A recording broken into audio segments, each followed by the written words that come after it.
What's up, guys? Welcome back to Newswave. It's Friday, so got a whole weekend coming up. Bunch of games out now to play too, which is cool. I picked up Katana Zero, and I'm actually currently playing Mortal Kombat 11, as some of you may have seen the unboxing yesterday, and hopefully I'll have some thoughts about that this week coming up for you guys. Today we have some interesting stuff to go over because it does look like Retro Studios might be teasing something. We're not really sure what, and I'll show you guys where they're teasing it, so maybe you can come up with some of the ideas as to what they're teasing, but it's pretty interesting. And there's a big step happening here for the Switch that could heavily affect the sales and everything about this system that could really make this thing jump even further. We're going to go over all of that and more today. As always, guys, enjoy these videos. Make sure to like button. It does help out. And get subscribed. We do this every weekday morning, 8 a.m. Eastern Time. And on the weekends, we like to do some other fun stuff. Like I might try to put the HDMI port on the Dreamcast this weekend and check that out. And open up that PlayStation 4 Elite C40 Astro controller and see what's inside a $200 controller exactly. We're actually going to start today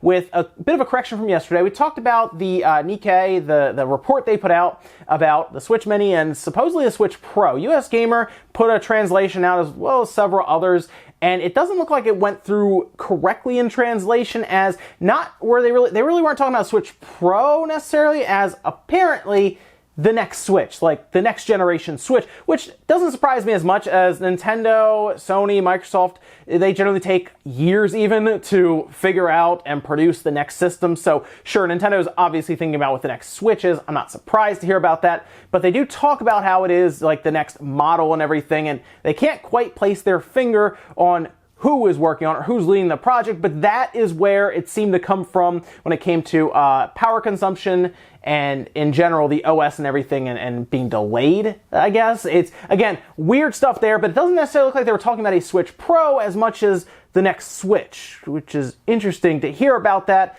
But I guess not really surprising, just because Nintendo is always thinking about what's next. We also had 10 more games revealed for the Sega Genesis Mini or the Mega Drive Mini, depending where you are in the world. Now, there's supposed to be 40 total. We know of 10, and now we know 10 more. So at this point, we're going to know half of all the games on there. Here's actually the list that was released yesterday, and you're going to see some good ones on here. This is some good stuff that's going on here. Earthworm Jim, Sonic the Hedgehog 2, Castle of Illusion, starring Mickey Mouse, World of Illusion, starring Mickey Mouse and Donald Duck. There's some awesome games, by the way, that they're putting on there. Contra Hard Ops, Streets of Rage 2, Thunder Force 3, Super Fantasy Zone, Shinobi 3, and Landstalker. Wow, okay.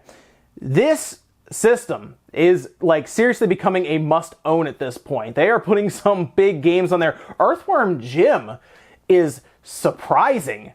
But to have, like, Castle of Illusion, World of Illusion, those are some awesome games, by the way, to put on there. It's really, really cool. Man, we only know about half the games. We know about 20 of them. Like, I feel like are they just jamming everything they can on here to make it worth it? Because right now, with where we are now with the 20 games we know about, it already makes the PlayStation Classic look even worse. Like, Sega's going to produce a better plug and play than Sony. That doesn't make any sense at all. Although they do, of course, have M2, and they're very good at emulation. So I don't even question the emulator or anything on here like we would previously with at games. So that's a relief. And now we can look forward to 20 more games that they're going to announce. So this is getting out of hand. So far, with these 20 games, I'm already sold. What else are they going to tell us about? I think they have at least a couple good ones still in store for us. We've also been talking about when some of Sony's first-party games we know about are going to be coming out. Things like Ghost of Tsushima, right? We have Death Stranding, and then The Last of Us 2. Now, The Last of Us 2 feels like one that would be coming sooner rather than later to get it out before the next generation starts. And now that we know the PS5 is going to be fully backwards compatible, that would make more sense, I think, to continue selling that PS4 version rather than do a full remaster, have a patch that comes out, don't have to reprint it or anything like that. Just still be a PS4 disc, maybe in a PS5 case. Microsoft already technically does that with the Xbox One 360 games and Xbox One cases.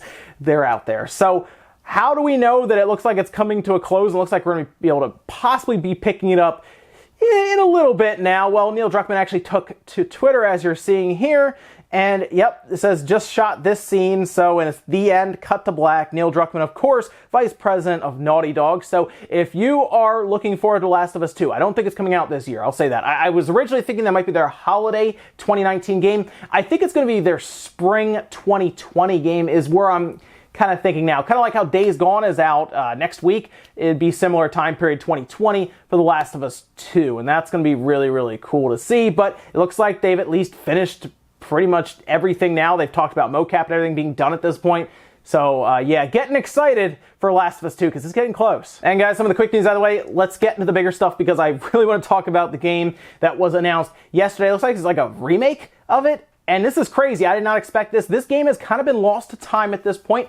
You can't buy it on Steam that I've seen, and it's like on abandonware right now for PC, which I guess means you can download it, but you have to jump through a few hoops to get it to work. Let's just have like a Windows XP machine. I think you'd be able to run it on there fine. But I'm talking about 13, and if you're around back in 2003 playing games, you already probably know what I'm talking about, especially if you're into shooters on the Xbox or the GameCube or the PS2.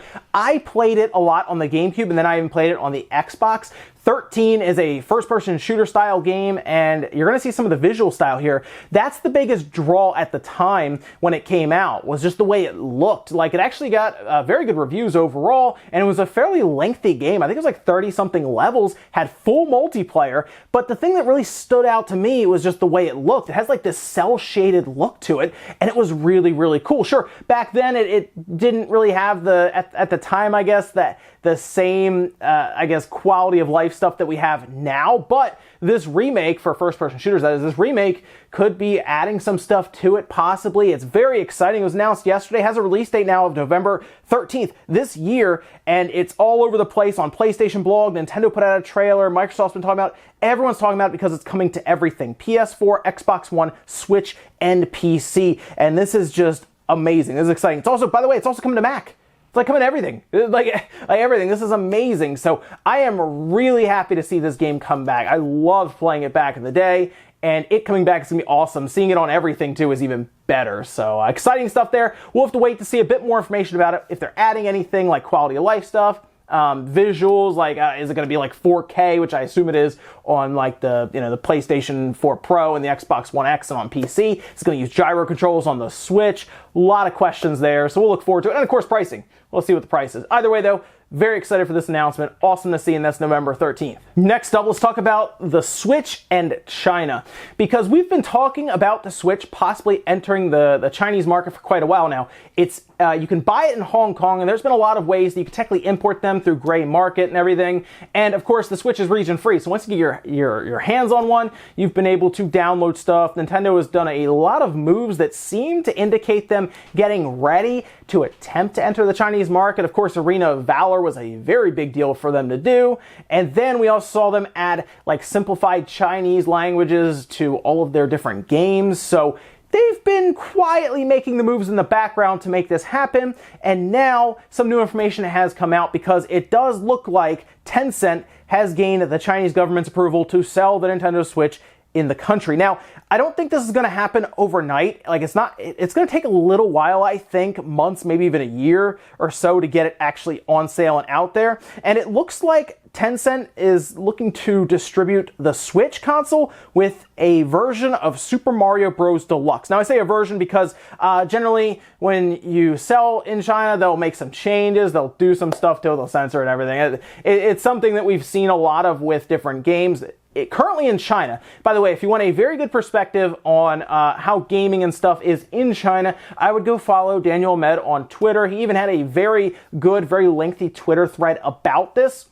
But it's interesting to see this because in 2014, I believe, they lifted the ban on home consoles, which before then, Nintendo had to sell something called the iQue, and that's actually how they built up just knowledge of their brand in China, and it was this really weird, like, kind of like plug and play type system that play like 64 games and everything. So it's pretty funny. You can actually, I think, get one now on eBay and everything, but it was pretty funny to look back at that. But this is all kind of been building up to this point where Nintendo is going to attempt to sell the Switch in China, and there it's very popular for PC gaming and cell phone gaming. Cell phone gaming is very popular there right now. A lot of money comes in, but of course there are a lot of potential customers there. So if Nintendo can enter the market with a device that does resemble, obviously, a tablet, and it is mobile, they have potential for explosive growth, like to the point where it could get out of control. And several analysts have already said they have not accounted for any sales in China to this degree.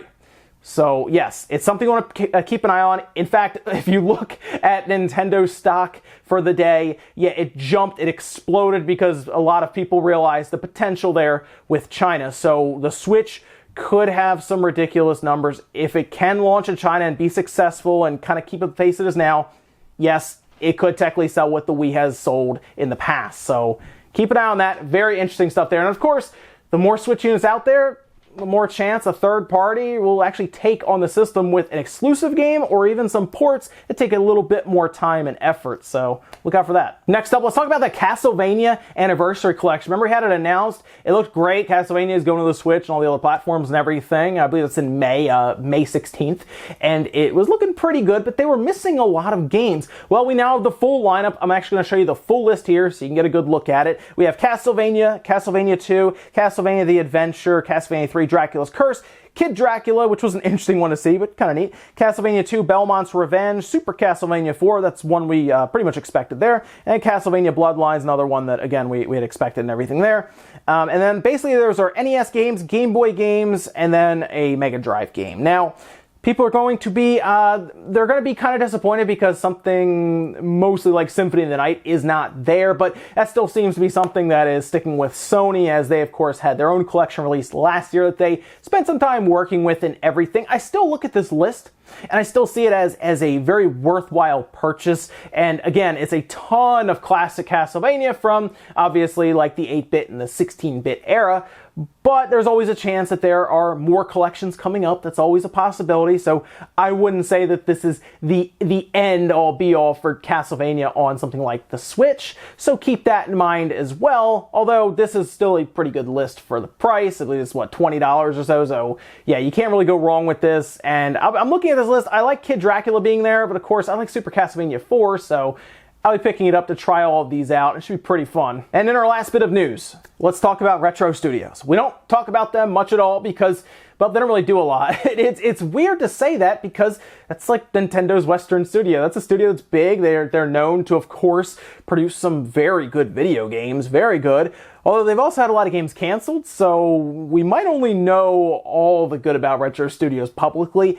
Anyway, there's an interesting tease going on right now. And we don't know what's happening here, but we've even had some of their concept artists on Twitter kind of do the little winking face at the picture and people trying to figure out what's going on here. Because it doesn't necessarily seem that Retro Studios has been doing nothing for the past so many years, like 4 years or so. Like, we've kind of thought they've been doing nothing at this point. Although that Star Fox racing game was like the big rumor. I remember Eurogamer talked about it and everything as being a thing that they put out there, and it appears that that's kind of gone cold and silent at this point. Who knows about that? But Reggie actually put out a tweet, and there was an interesting picture in there that Retro Studios had actually provided to him as a gift, a parting gift, as you're seeing here. And it looks simple enough, innocent enough, right? It says, thanks for playing. There's Reggie, there's Donkey Kong, there's Samus and everything. There's Diddy Kong, Dixie Kong, and then what's that down there next to the Mario statue? Almost like Mario is in the perfect place to hide this. Looks like a little robot hand. That is not something we've seen before from Retro Studios. We actually cannot seem to figure out or pinpoint what that is. Now, those are all, of course, Retro Studios signatures all around it. Really cool gift, by the way. Very neat. But we don't know what this is. Some people thought, oh, maybe it has something to do with like the Metroid universe something or whatnot. But even Federation Force, as people were saying, wasn't necessarily done by Retro Studios or anything. It technically, I guess, would be kind of part of the universe, although people want to bury that game. I don't necessarily know what that is myself. No one seems to. So now we're trying to figure out, is this a new thing from Retro Studios? It could also be a character being introduced into Metroid Prime 4. I guess technically we won't know what this character is for a long time. It could be part of concept art for Metroid Prime 4, something they had an idea for. It could also be for a new IP, a new game. I mean, they haven't been doing anything that we know of, but there's a chance that they had been working on something in the background, and it's going to be shown soonish. E3, right? That would be a big thing you could show at E3 that would like really get people going. They're really freaked out for a minute there that Retro Studios developed a new IP or something. It's possible, because if you just sit around for that long, why would you then take Metroid Prime 4 and say, hey, you guys haven't done anything, so here's Metroid Prime 4. You know, you did such a good job on nothing. Now, they did Tropical Freeze, obviously. They've helped with some Mario Kart stuff, but like, they're a big studio that should be able to handle a lot more than just one project at a time. Miyamoto himself has said, I'd like them to do more than just one project at a time.